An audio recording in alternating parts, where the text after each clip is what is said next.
السلام علیکم. امید کرتی ہوں آپ سب خیریت سے ہوں گے. ناول مسافر اس قلم مایا خان. Case number 40. شرم نہیں آتی تجھے؟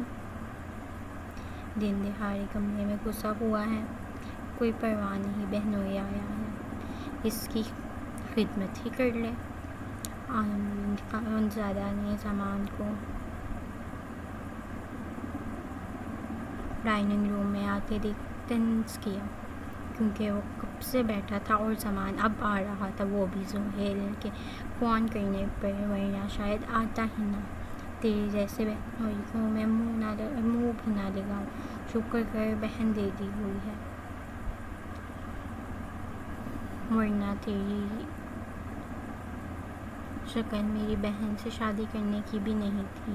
زمان جو پہلے ہی رومانس کے بیچ میں چھوڑ کر آنے کی وجہ سے تپا ہوا تھا، عالمگیر کا تن سنتے جل بھن کر فوراً بولا، جس پر ڈائننگ روم میں بیٹھے سب لڑکوں کا کہکا گونجا. جبکہ عالمگیر خانزادہ نے زوردار مکہ اپنے ساتھ صوفے پر بیٹھے زمان کی کمر میں مارا. ویسے لالا آپ بھی کم نہیں ہیں، خود بھی تو ابھی آنے سے پہلے ہی کمرے سے نکلے تھے. کاشان نے زمان کا ساتھ دیتے فوراً عالمگیر کا بتایا، جو خود آنے سے پہلے کمرے سے نکل کر آیا تھا. ہاں تو میری بات تو اور ہے. میں برنٹ ہوں، تم لوگ میری 2 نمبر کاپی بننے کی کوشش نہ کیا کرو. عالمگیر نے گدھے اچکاتے ہوئے کاشان کو گھورتے کر جواب دیا، جو اس کا بھائی تھا. مگر مجال ہے جو کبھی زمان کی جگہ کسی اور کی سائیڈ لے لے. وہ لوگ اس وقت بلوچ حویلی میں موجود تھے. شاہ زین تو صبح ہی جمل کو ملنے آیا تھا. عالمگیر خانزادہ شازمہ کی ضد پر اسے ساتھ لے آیا تھا، جو اپنے والدین سے ملنے کے لیے اداس ہوئی تھی. کاشان احمد بلوچ سے وکالت کے بارے میں کچھ سمجھنے آیا تھا، کیونکہ وہ ایک جانے مانے وکیل رہ چکے تھے. سب لڑکے یہاں موجود تھے سوائے عزیر خانزادہ اور سیام کی. عزیر خانزادہ کو ضروری کام تھا، جبکہ سیام کی ہاسپٹل میں ڈیوٹی تھی. تیرے جیسے برینڈ لاہور کے LLB سے ملتے ہیں. محتین نے عالمگیر کی بے تکے بات کا جواب دیا، جس پر زمان کا سب سے اونچا کہکا گونجا.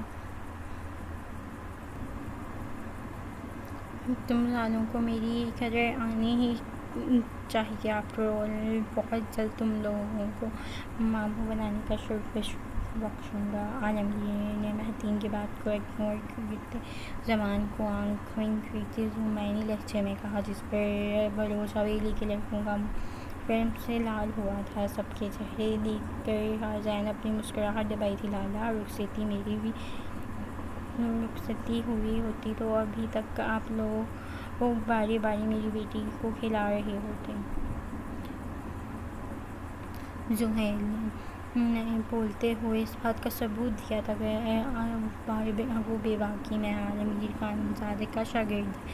سب نے جہاں اسے گھور کر دیکھا، وہیں عالمگیر نے اسے تھمز اپ کا اشارہ کیا، جیسے وہ بڑی اچھی بات ہو. اس نے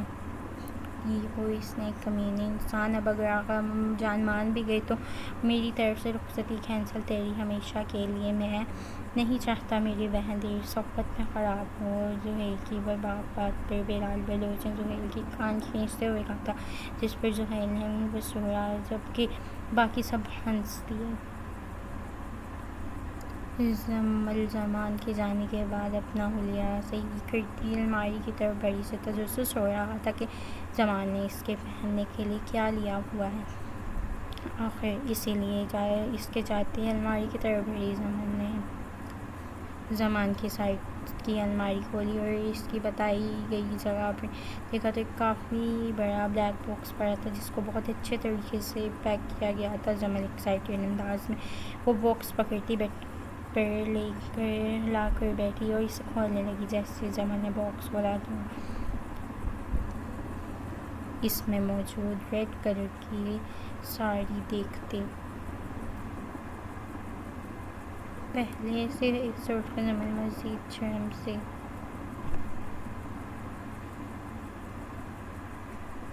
سرخ ہوئی تھی اور فوراً اپنے پیچھے چھپا گئی جیسے کوئی دیکھ نہ لے، کیونکہ وہ ایک سلک کی ساڑی تھی جس میں صرف 2 پیس موجود تھے، ایک موتی والا چھوٹا سا سلیو لیس بلاؤز جو مشکل سے زمل کی دھڑکنوں کو چھپا پاتا، اور ساتھ ساڑی کا پلو تھا جس سے ساڑی پہنی جاتی تھی۔ زمل اس بیہودہ ساڑی کو صحیح سے دیکھ نہیں پا رہی تھی، پہننا تو دور کی بات تھی، اسی لیے ساڑی سائڈ پر رکھتے زمل نے باکس میں موجود دوسری چیزیں دیکھیں جن میں کمفرٹ، بلیک ہیل اور ساتھ میچنگ جویلری تھی۔ زمل کو سب کچھ بہت پسند آیا تھا سوائے ساڑی کے جو ایکسٹرا بولٹ تھی۔ زمل سب کچھ دیکھنے کے بعد کچھ بعد میں کرنے کا سوچتی کمرے سے نکل کر نیچے گئی تھی جہاں اس کے دادا آج تو ویسے بھی ملنے آئے تھے۔ آج تو ویسے بھی وہ کافی خوش اور مطمئن تھی۔ یہ شام 6 بجے کا ٹائم تھا جب جمل اپنے کمرے میں داخل ہوئی اور تیار ہونے کے بارے میں سوچنے لگی۔ آج کا سارا دن اس نے اپنی لالا کے ساتھ باتیں کرتے گزارا، اس لیے وقت کا پتہ نہیں چلا، مگر وہ اپنے لالا سے باتیں کرتے وقت بھی زمان کی بے باک نظریں خود پر محسوس کر چکی تھی۔ وہ اسے بار بار شرمانے پر مجبور کر رہی تھی۔ زمل مسلسل اسے کبھی کوئی بے باک اشارہ کر دیتا یا کوئی ایسا میسج کر دیتا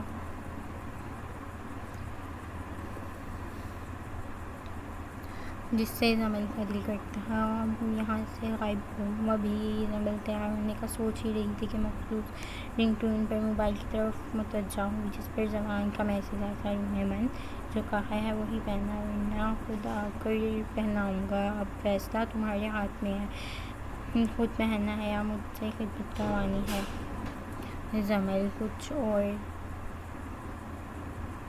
پہننے کا سوچ رہی ہوگی اسی لیے بھی رنویر سے میسج کرنا اپنا فرض سمجھا تھا۔ زمل روحانتی ہوتی اس کا میسج دیکھ کے ساڑی کو لے کر ڈریسنگ روم میں بند ہوئی تھی۔ کلک کی آواز سے دروازہ کھولا اور زمان داخل ہوا، مگر اچانک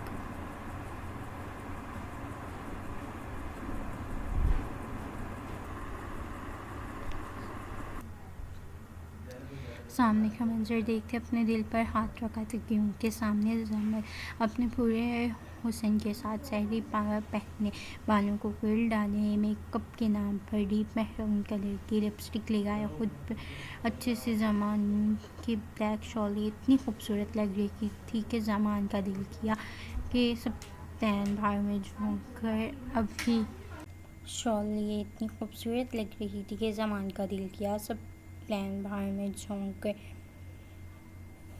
ابھی اور اسی وقت اس کی روح کا حصہ بن جائے۔ زمان اگر آ ہی گئے ہیں تو یہ نیکلس پہنا دیں۔ زمل جو کافی دیر سے نیکلس پہننے کی کوشش کر رہی تھی زمان کو آتے دیکھ جھنجھلاتے بولی۔ زمان مسکراتے ہوئے اس کے قریب گیا اور اس کا نیکلس بند کرنے لگا۔ روح من میں نے تو کہا تھا ساڑی بھی میں ہی پہنا دوں گا۔ زمان جمل کی بیک گردن پر ہونٹ رکھتے کہا۔ زمل اس کی بیک گردن پر اس کی نظریں خود پر محسوس کرتے شرم سے نظریں جھکا گئی تھی۔ روح من جب میں نے دیکھ ہی لیا ہے تو چھپا کیوں رہی ہیں؟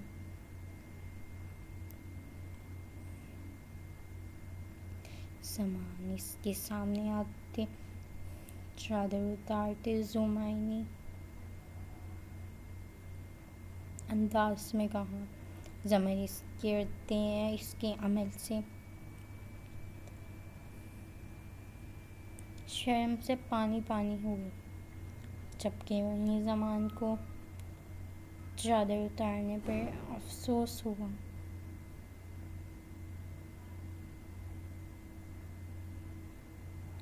کیونکہ اس کے جذبات بے لگام ہو رہے تھے۔ سب کچھ بھلائے زمل کے لبوں پر جھک گیا اور شدت سے اپنا لمس چھوڑنے لگا۔ جبکہ ہاتھ بے باکی سے اس کے جسم پر اپنا حق جتا رہے تھے۔ زمل نے اپنی تیاری خراب ہوتے دیکھ زمان کے کندھوں پر ہاتھ رکھتے اسے پیچھے کرنا چاہا،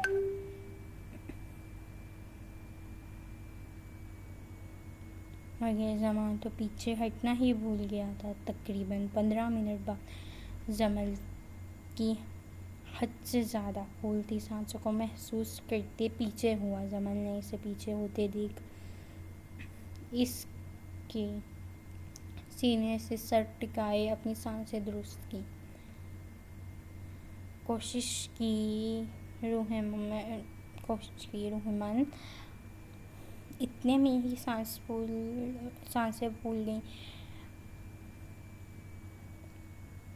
آپ کی تب کیا ہوگا؟ جب میں اپنی شدت سمیت آپ کی روح کا حصہ بنوں گا تب تو میری جان کا کچھ نہیں بچا۔ زمان بے باکی سے اس کی گردن کی جلد کو سکت کرتے بے باکی سے قہقہ لگاتے کہا، زمان آپ نے میری ساری تیاری خراب کر دی ہے۔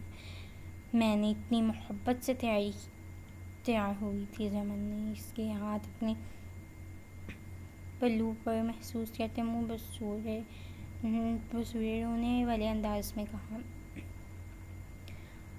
زمان جو اب اس کی دھڑکنوں پر لب رکھنے ہی والا تھا فوراً ہوش میں آتا پیچھے ہوا۔ جانا کوئی بات نہیں، جب تک میں تیار ہوتا ہوں آپ دوبارہ میری خاطر تیار ہو جائیں، میں بس 2 منٹ میں آیا۔ زمان نرمی سے زمل کے آنسو صاف کرتے اس کے ماتھے پہ لب رکھتے جلدی سے تیار ہونے چلا گیا۔ السلام علیکم ماما، میں اور زمل آج ڈنر پر جا رہے ہیں، اگر آتے ہوئے دیر ہو گئی تو وہیں رک جائیں گے۔ سیڑھیوں سے اترتے لاؤنج میں بیٹھی عذرا بیگم کو مخاطب کرتے ادب سے کہا، بے ساختہ ہی لاؤنج میں موجود سب کی نظریں ان دونوں پر پڑیں۔ حمل تو زمان کی بڑی سی شال میں بالکل چھپی ہوئی تھی، جبکہ زمان سفید ڈریس پینٹ شرٹ پہنے زمل کے ساتھ کھڑا مکمل لگ رہا تھا۔ ٹھیک ہے، میری بیٹی کا خیال رکھنا، آرزو بیگم نے آگے بڑھتے ان کی نظر اتاری اور زمل کے ماتھے پہ ہونٹ رکھتے زمان کو تاکید کی، جس پر زمان نے ثابت میں سر ہلایا۔ لالا میں بھی چلوں آپ کے ساتھ ڈنر پر؟ آج گھر میں کریلے بنے ہیں۔ زحیل نے ڈرامٹک انداز میں زمان کو تنگ کرنا اپنا فرض سمجھا۔ زحیل بچے، وہ کپلز کا ڈنر ہے، وہاں جا کر ایسے سنگل فیل کرو گے، اسی لیے گھر رہ کر کریلوں کے ساتھ ہی انجوائے کرو۔ زمان نے بڑوں کی موجودگی میں بے باک جواب دینے سے بمشکل خود کو روکا اور پھر دانت پیس کر ایک ایک لفظ پر زور دیتے کہا اور جواب سنے بغیر زمل کا ہاتھ پکڑے باہر کی طرف بڑھ گیا۔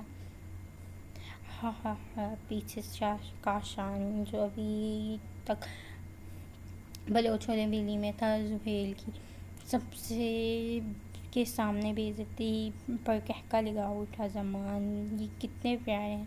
زمل اپنے ہاتھوں میں گجروں کی خوشبو محسوس کرتے کھلکھلاتے کہا تھا۔ زمان نے حویلی سے نکلتے سب سے پہلے زمل کو گجرے لے کر دیے تھے، کیونکہ وہ جانتا تھا زمل کو کتنے پسند ہیں۔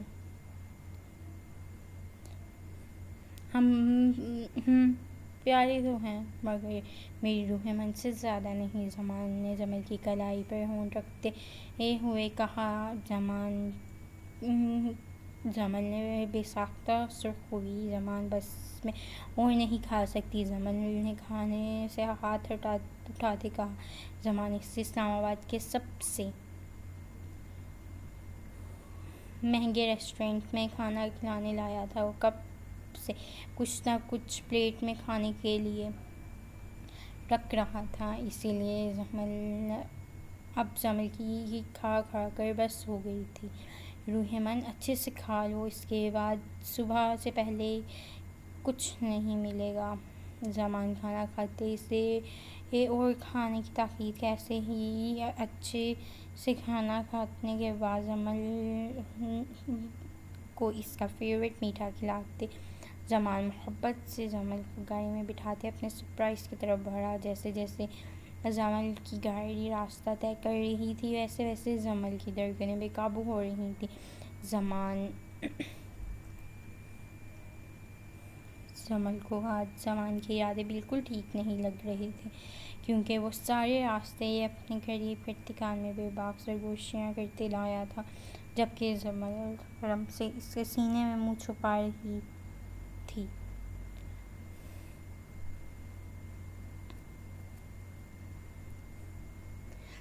اسے اور تنگ کرنے کے لیے زمان نے گاڑی میں انتہائی رومانٹک سانگ چلایا ہوا تھا، جسے سن کر زمل کے کانوں کی روح تک سرخ پڑ گئی۔ اس کے بار بار کرنے پر زمل کو یقین ہو گیا تھا کہ آج اس کی جان بخشی نہیں ہوگی، اور دل سے وہ بھی تیار تھی اپنے محرم کو سونپنے کے لیے، مگر فطری شرم و حیا نے گھیرا ہوا تھا۔ زمل اب اسی کشمکش اور سوچوں میں گم تھی کہ اسے راستے کا پتہ ہی نہ چلا، اور دونوں پہاڑی پر بنے ریزورٹ پر پہنچے۔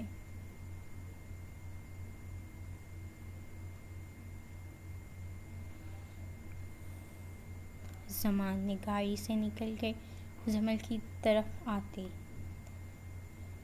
اس کا ہاتھ پکڑتے اسے پیار سے باہر نکالا اور ریزورٹ کی طرف چل دیے، جو مکمل شیشے کا بنا ہوا تھا۔ وہ تھوڑا سا چھوٹا لگ رہا تھا، مگر باہر سے بہت خوبصورت تھا۔ زمل کو اپنے حصار میں لیے ریزورٹ میں داخل ہوا۔ زمل نے ریزورٹ میں داخل ہوتے حیرانگی سے ادھر ادھر دیکھا، جو بہت خوبصورتی سے گلاب کے پھولوں سے سجایا گیا تھا۔ زمان ریزورٹ کے چھوٹے سے لاؤنج میں رکے بغیر زمل کو ساتھ لیے کمرے کی جانب بڑھا۔ کمرے میں داخل ہوتے ہی زمل نے سامنے دیکھا تو آنکھوں میں بے ساختہ خوشی سی نمی ابھری۔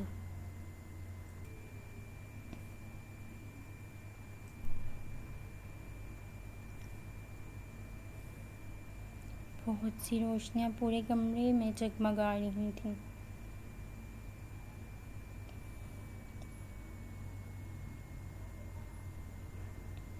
کینڈلز اور گلاب کی پتیوں سے کمرے کی خوبصورتی میں اضافہ کیا گیا تھا۔ زمل پھولوں پر چلتے خود بخود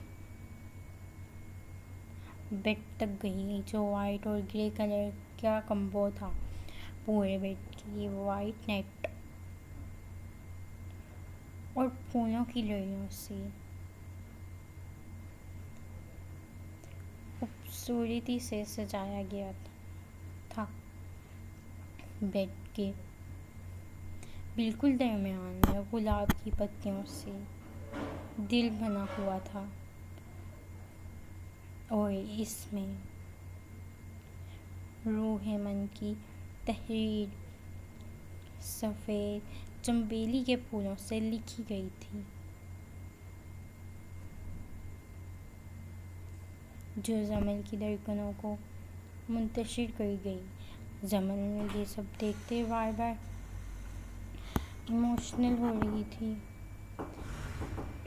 آنکھوں میں پانی آ رہا تھا اور ساتھ ساتھ تھوڑی گھبراہٹ بھی ہو رہی تھی۔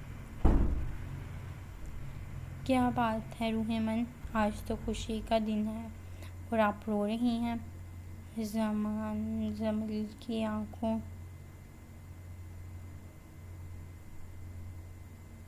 میں آنسو دیکھ اس کا کفاتا جسم دیکھ شرارت سے اسے نارمل کرنے کی کوشش کی۔ جمل اس بات کا مطلب سمجھتے پہلے سے زیادہ سرخ ہوئی اور اپنے دل کی تیز دھڑکنوں کو نارمل کرنے کی کوشش کرنے لگی۔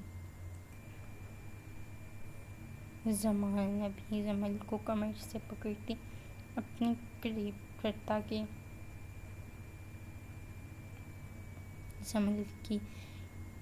جمل ساڑی کے پلو سے اٹکتے پیچھے بیڈ پہ گری،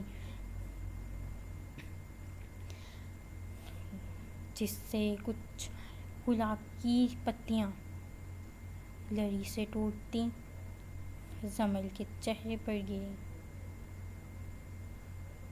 زمان نے فتح مندی سے اسے دیکھا اور جمل کے اوپر سایہ فگن ہوا۔ دونوں ایک ساتھ بیڈ پہ لیٹے گلاب کی پتیوں کے بیچ منظر کو اور خوبصورت اور رومانوی بنا رہے تھے۔ جمل نے زمان کے خشک لبوں پر بے باکی سے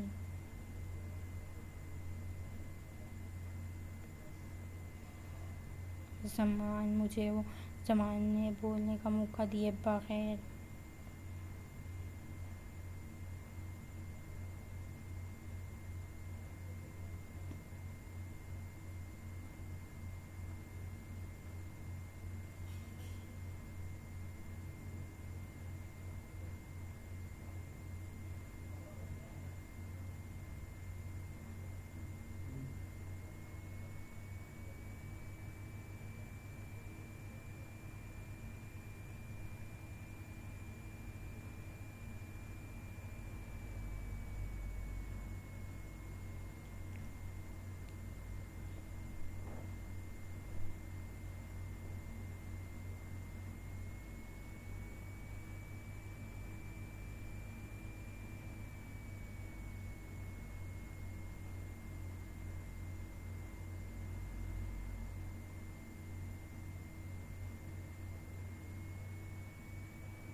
غربت کے نشے میں مدھم سی سانسیں مدھم ہونے پر زمان نے آہستہ سے اس کے ہونٹ چھوڑے اور اس کے بائیں کندھے پر چھوٹا سا دل دیکھتے اس پر شدت سے اپنے دھیان گئے۔ اس کی آج پہلی مرتبہ اس کے دل پر نظر پڑی تھی، جو ہے تو چھوٹا سا مگر پورا بہتاب سے چمک رہا تھا، اسی لیے زمان نے اس پر اپنی شدت جانا فرض سمجھا تھا۔ زمان کی آنکھوں کی خمار کے نشے میں لال سرخ ہو گئی تھی۔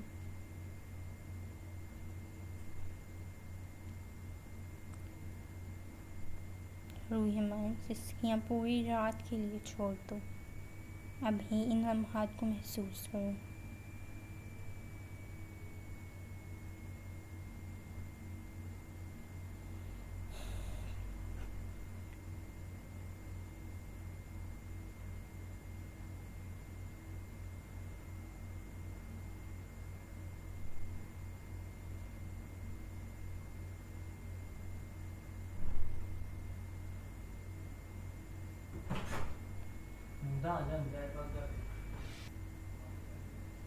زمل نے اس کی حرکت پر زور سے آنکھیں میچیں، مقابل پر بے شرمی ختم تھی، مگر زمل نے ذرا بھی مزاحمت نہیں کی تھی۔ وہ بالکل نہیں چاہتی تھی کہ وہ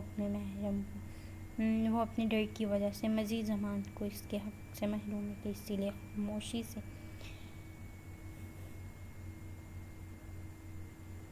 اس کی شدت برداشت کرنے لگی۔ اگر مجھے اسی طرح شرم سے سرخ گلاب بن کر دکھاؤ گی تو میرا کل شام تک چھوڑنے کا کوئی ارادہ نہیں۔ زمان نے جمل کا لال سرخ چہرہ دیکھتے پھر سے آنکھ بند کرتے سرگوشی کی تھی۔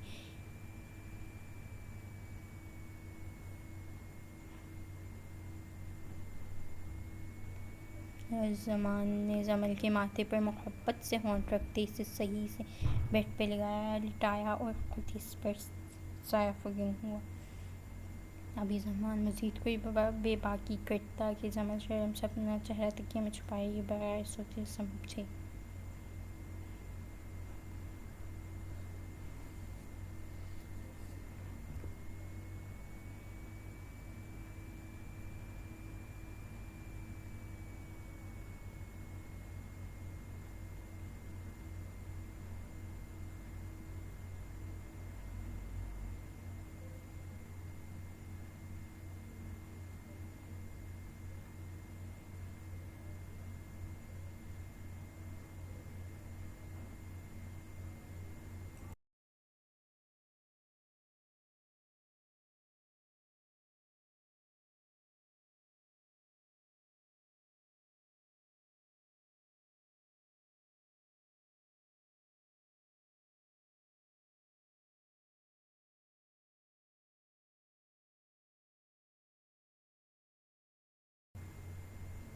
روح من کیوں بار بار چھپ رہی ہو، جب آخر میں آنا میری ہی پناہ میں ہے۔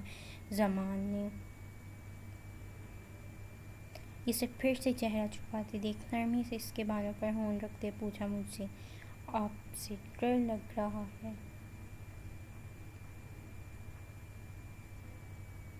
زمان نے معصومیت سے لب کاٹتے کہا، جس پر نہ چاہتے ہوئے بھی زمان کا بے باک قہقہ کمرے کی زینت بنا تھا۔ اس کے اس طرح قہقہ لگانے پر زمان نے شکوہ کن نظروں سے اسے دیکھا۔ اس کی جان نکل رہی تھی اور مقابل ہنس رہا تھا۔ لگتا ہے لگنا بھی چاہیے۔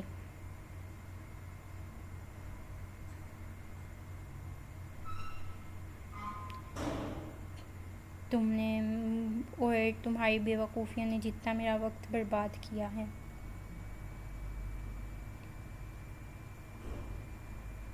آج اس کا حساب لوں گا میں۔ روح من تیار ہو جاؤ۔ زمان نے اس کے پھولے گالوں کو اپنے لبوں میں دباتے گمگین لہجے میں کہا۔ اس کی ذو معنی بات سنتے جمل خود میں سمٹ پڑی۔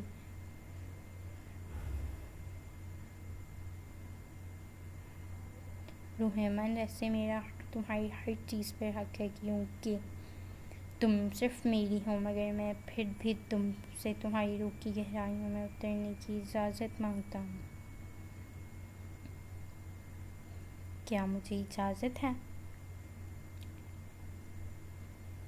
تمہیں اور خود کو دو جسم ایک جان کرنے کی۔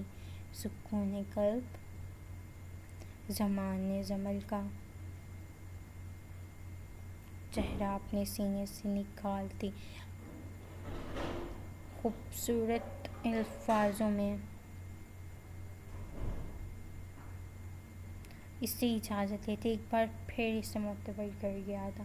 جمل کو بھی ساختہ اپنی قسمت پر ہمیشہ کی طرح رشک ہوا تھا، جس کی قسمت میں دنیا کا سب سے شاندار مرد لکھا گیا تھا۔ جمل اپنی شرم و حیا کو ایک سائڈ کرتے تھوڑا اوپر اٹھتے اپنے لب زمان کی گال پر رکھتے اسے اجازت دی اور دوبارہ اس کے سینے میں منہ چھپایا۔ اس انوکھے اور معصوم انداز پر زمان کا دل سینے کی دیوار میں پٹکتا ہوا باہر آنے کو بےتاب ہوا تھا۔ اس نے عقیدت سے جمل کے بالوں پر ہونٹ رکھے اور اجازت دینے کے انداز پر اندر تک سرشار ہوا۔ زمان نے اس کا چہرہ اپنے سینے سے نکالتے